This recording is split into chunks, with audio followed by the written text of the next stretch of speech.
সমাজের সবাই যে কাজ করে অন্যায় কাজ, সেটা থেকে বাঁচবার জন্য মেরুদণ্ডের দরকার হয়, হিম্মতের দরকার হয়, সৎ সাহসের দরকার হয় যে সবাই এই হারাম সম্পর্ক থাকবে, আমার থাকবে না। আমার এই যৌবনকে আমি পড়াশোনা, আমার গবেষণা আমি ব্যয় করব।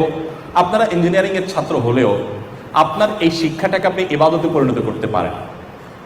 ইঞ্জিনিয়ার হয়ে আমি মানুষের উপকার করব।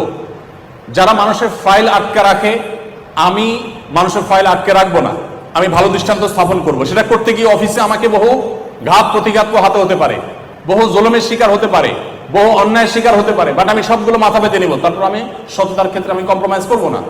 আমি মানুষের উপকার করে আল্লাহর সন্তুষ্টি পেতে চাই। এই যদি আপনার উদ্দেশ্য হয়, তাহলে আপনার এই শিক্ষাটা একটা ইবাদত হবে, আপনার পরীক্ষাটা একটা ইবাদত হবে, এটা একটা নেক আমল হবে, এর মাধ্যমে আপনি আল্লাহর কাছে সওয়াব পেতে পারেন। এই জন্য আপনাদের এই যৌবনটাকে আপনারা শিক্ষার পেছনে, পড়াশোনার পেছনে, স্টাডির পেছনে যদি আপনারা ব্যয় করেন, আপনারা ভালো কিছু অর্জন করতে পারবেন।